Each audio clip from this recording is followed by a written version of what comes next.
Mga Kalingap, magandang araw po. Ako po nasa Kalingap Hiding Place. Yan po mga kaibigan. Tayo. Ito yung mga tanim natin ditong ubas sa Kalingap Hiding Place. Yan. Maduyan tayo. O, kape tayo, kape. Kape. Ha? Puno ng kawayan. Grabe. Mag-vlog kayo dito. Viral ito. Kala mo, trending itong hiding place. Dahil sa ubas, oh. So may mga talong. Mga Kalingap, may mga talong pa ritong bunga, oh. Matamis ang talong pag bagong ani. So ito ngayon tayo sa Kalingap Hiding Place. Dito magandang may videoke rito, maganda. Videokehan, walang kapitbahay. May ano dyan, may nabibiling videoke baga dyan? No? Ha? Maano tayo dito ng videoke? Para pag may mga bisita, dito sila papunta sa hiding place. Ito mga Kalingap. May mga manok dito si Ate Edna Vlogs, oh. Ayan, oh.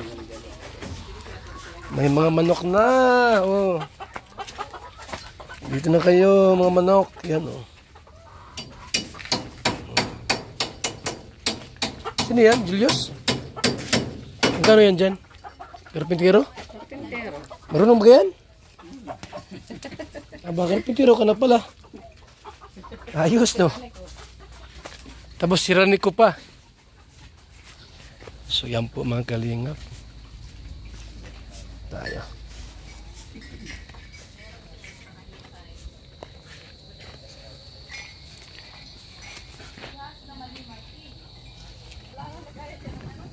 So yung mga tanim dito. Mga Kalingap po.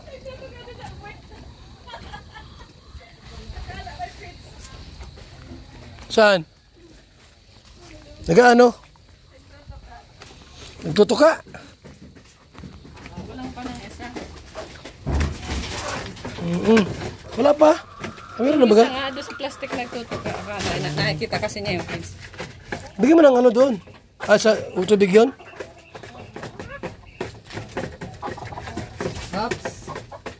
Mamaya, magawa pa tayo ng ng baho ganin nyo. Kulang pa yan. Hindi siya kasi, oh. So, yan po mga Kalingap. Ang manok sa hiding place. Yan.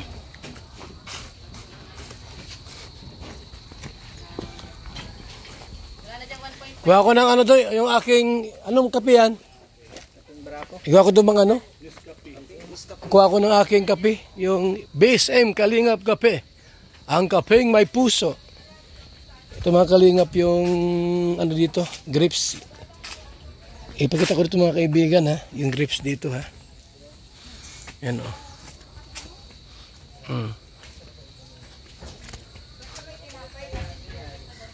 Yan po mga Kalingap, oh. Yung grapes dito, yan, oh, yan, oh. Yan. Namunga na po, di ba? Tayo. So yan po mga Kalingap, oh.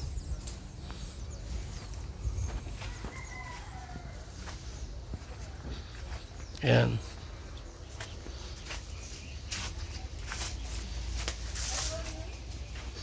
Di ba, oh? Yan. Yan ang kape natin.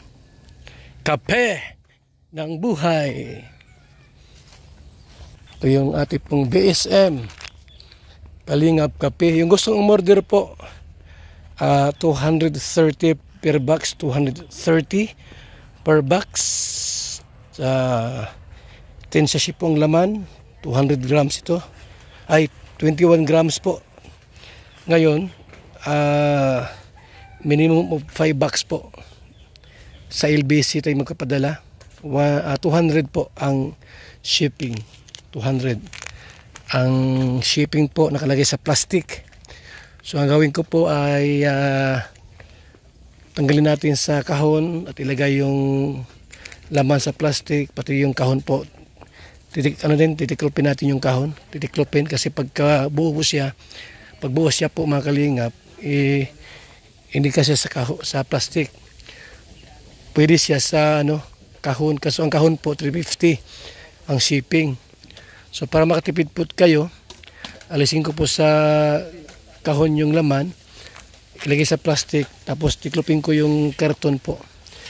Pagdating nyo sa inyo, pagdating sa bahay ninyo po yung kape, kaya pong bahalang bumalik dito sa kahon para tipid. Kung gusto nyo pong buo, hindi alisin sa kahon, 350 po, ilagay po natin sa kahon ng LBC. Ayan, so para makatipid po, 200 lang sa plastic. Sa plastic, alisin siya sa kahon. So, ito po tayo ngayon. Ano yan? Meron pa dyan lagayan? Sa akin? Sige. BSM Kalingap Kape. Ang kapeng may puso. Yan po ang kape natin. Masarap na. Masustansya pa. So, yan po mga kalingap. Kape nasa hiding place. May mga tanim dito. Sa hiding place. Ayan. Mga kalingap. So yan po mga kalingap. Ang hiding place. Mahaba na yung kawayan. Maraming salamat po sa ating lahat. Mga kalingap, mabuhay po and God bless yung manok. Salamat!